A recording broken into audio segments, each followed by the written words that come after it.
Yo mga katongs, balik na tayo dito sa ating ginagawa. After kong mag-spray, naglaba muna tayo. Grabe yung ampalaya natin. Ano, binabali ko na nga. Oh, may bunga na. Uy, oh, taas na. Ay, nadali ng uod yun. Na wala ang dalbos. Ito may uod to pagka nakaliguping ganito. Mamaya yariin lang namin ni Bato yung di namin nayari. Iba lagpas na pala, oh. So obligado namin baliin mamaya yan.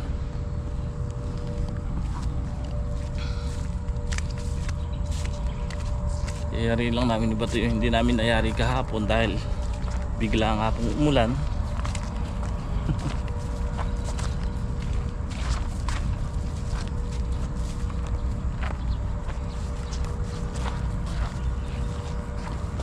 Yung binabalagan namin dito, yun na lang ba yung putol? Ha? Kasi isa lang yan. Ayun pa yun, oh.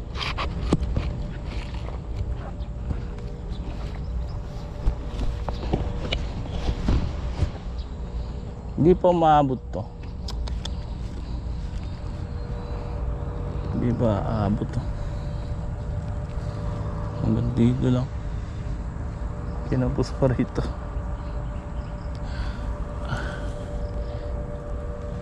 Di bale, tuktungan na lang natin. Dapat mayayari kahapon to eh. Biglang umulan. Lakas ng ulan. Eh, okay na rin yun. Dapat papatubig na rin kami dito sa Ampala eh. So, pinagbigyan tayo. Pinagbigyan tayo ng ulan. So, hindi na tayo papatubig. Ayan, oh. Oh, ito yung pinunla natin na nilipat tanim. So, tignan nyo naman po, oh. Kaganda ng kanya, oh.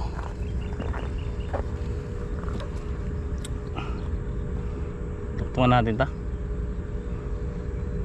Tuktungan. Kapos, kapos.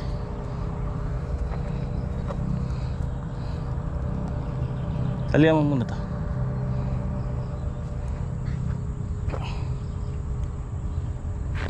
Parang hindi bumigay. So ito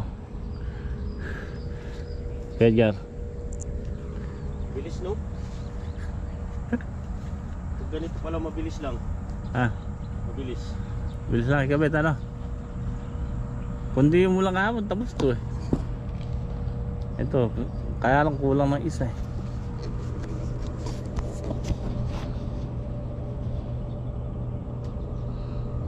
Paano pag isang gamitan lang to o mga kahit dalawa? Dalawa kaya siguro. Pero madaling tanggalin lang yan. Oo, kasi pag tinanggal mo yung ano niya, Yung ilalim at ibabaw, tutupi na yan.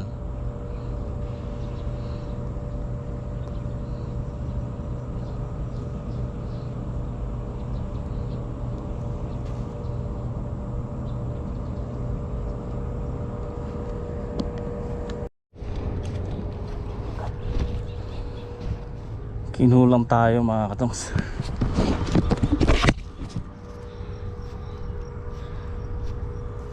So kinapos tayo. Isang putol na lang at saka to. Ito kapraso na lang to kasi nakabawas kami rito. So isang tudling pa na ito sa gilid. Siguro kakabit na lang namin to. Ngayon yung kukulangin, lilitingin na lang natin yung gawin doon. Siguro malalagyan pa ito mga kalahati para konti na lang gagawin natin letting. Ayan.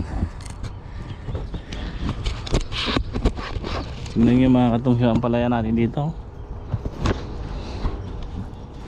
Hindi na naintay yung balag. Ayan, kaya magpapalupot pa tayo niyan. Ayan. Hindi na nila inintay yung balag. Ang tagal ko raw eh. So papalupot tayo.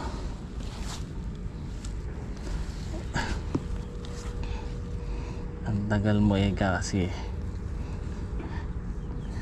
Ayan o. Ito mataas na. Ang ganda ng kanong ampalaya dito.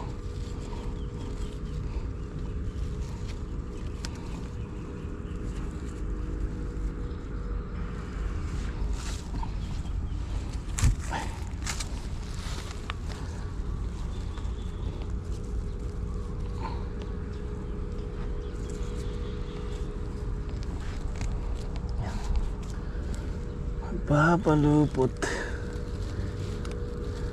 Papalupot tayo.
Init.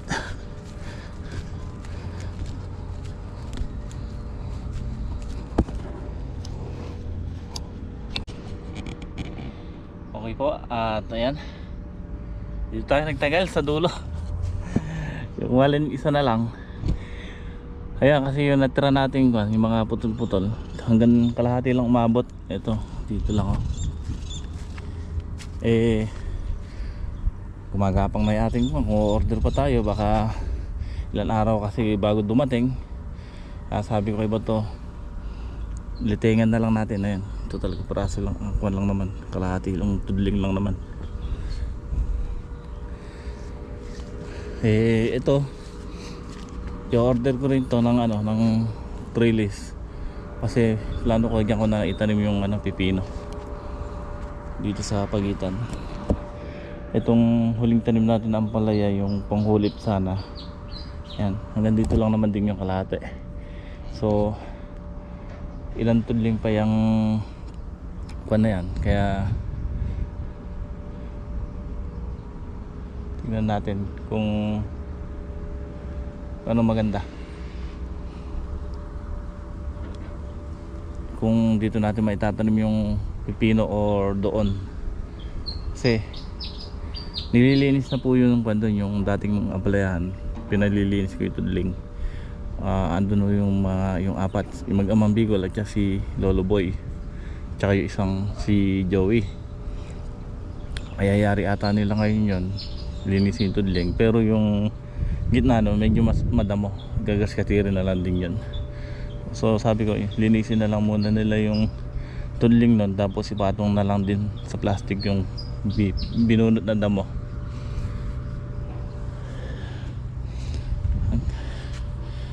Mayayari na rin kami ni Bato rito. Ang bilis lumaan ang palaya na dito.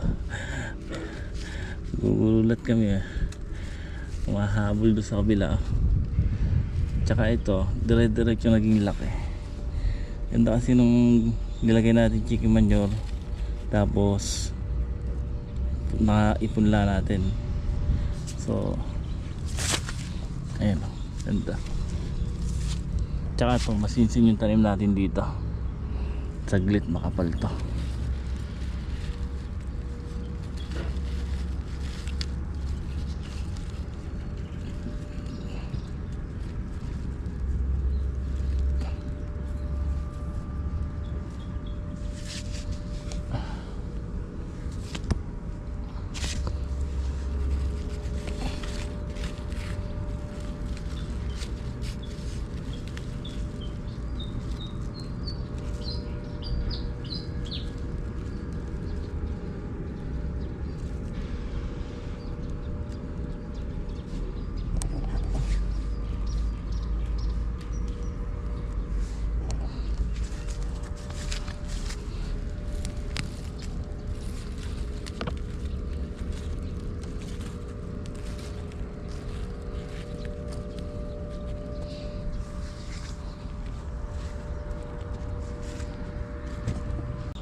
Okay po mga katong, saya nayari na. Hanggang dito kalahati leteng, tapos ito trellis net. Nayari rin. Nayari din mga katongs. So ikakapi lang muna kami ni Bato, tapos babalik kami rito. Okay mga katongs, dito tayo naharap. Bukas na lang natin iangat yung maliliit, kasi mag-i-spray ako dito sa malalaki para makakuan tayo ng konti. Ibababa muna natin yung sanga. Ayan. Ang lalaki na nga.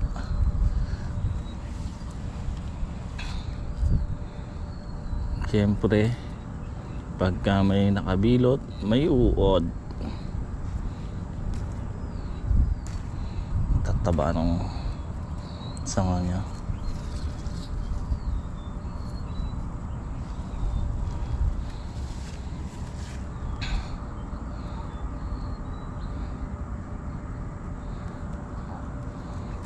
Mag-spray ako ng fungicide yan dito mga katongs.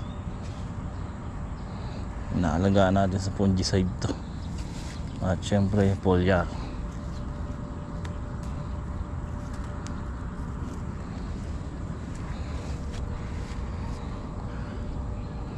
Sabi ko iba to, baba muna namin to.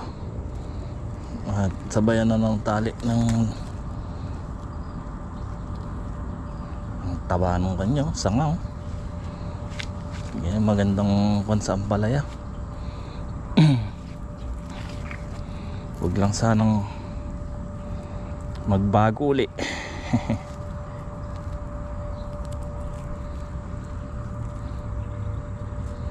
So tinatalian ko na itong alas 4 lang, alas 4 pa lang naman So mga tigalawa kami ni Bato niya, panahang bagay na yun para bukas bago mag-almusal mayayari namin yung matitira, tsaka yung maliliit maiangat ko na, maangat namin. Pagkayari namin mag-almus dito, mag-grass cutter muna kami. Puro grass cutterin ang trabaho naman yan. Pero ang pinagagamit ko kay Bato tanse, tapos ako na magtatalim. Sabi ko sa kanya, piliin niya lang yung maninipis na damo para sa tanse. Yung makakapal ako na, para kunin natin sa talim ka ako. So okay naman. Bibili ko ng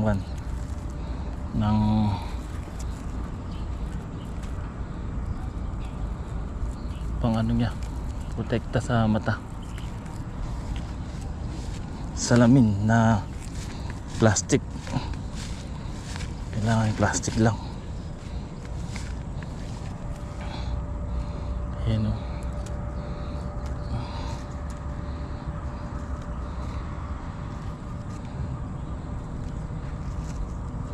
Ganda ng lalaki, taba ng sanga niya. Ayan, may mga uod pa.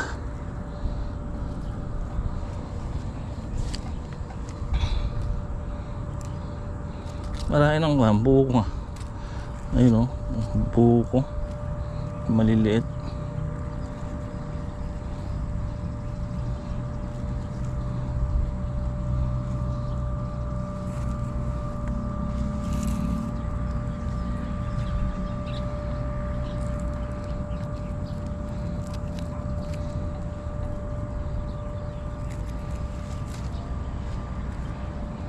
kamatis. Isprayan ko to yung kamatis at saka to. Yung sa maliliit, hindi muna. Wala naman tayo nakitang uod kanina. So bukas ng maga, kuwan na lang. Yun ma-sprayan. Spray natin fungicide. Pero ito, siguro mga 3 karga na ako rito. Makapal na yung kamatis at saka yung umpalaya. Parehas lang naman i-spray ko yun kaya kabilaan na yan.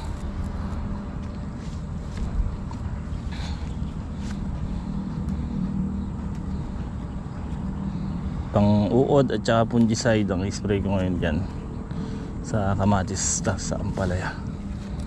Ang ganda oh.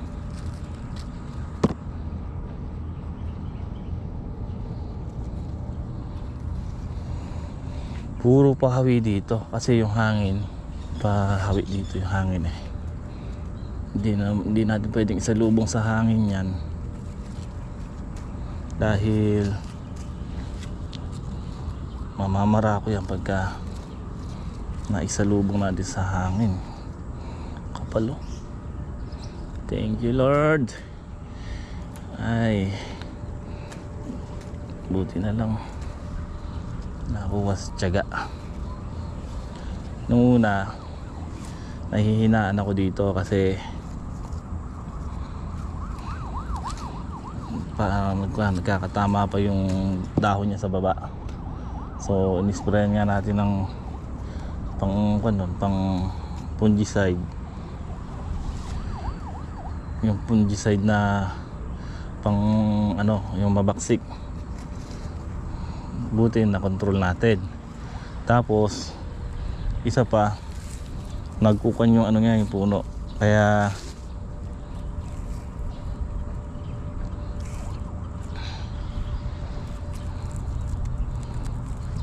nagtabong kami na dito. Pinagtiyagaan namin tabunan ng lupa. So buwan ang tinabunan namin yun. Kumanda Arangkada.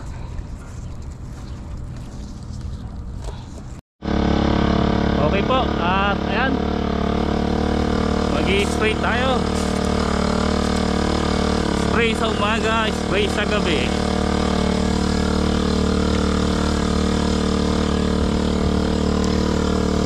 Sukal na yung sili natin, no?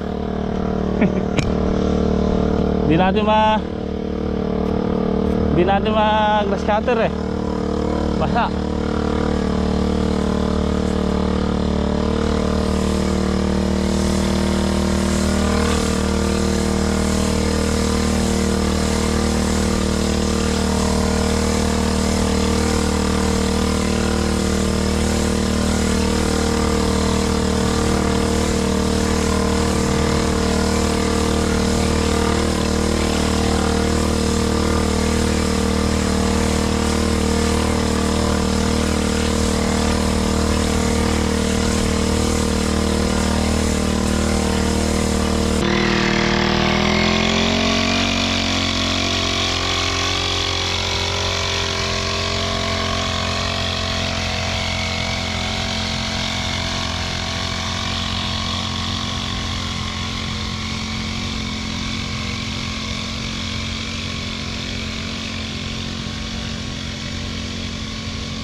Okay, mga katongs, ginabi ng apo.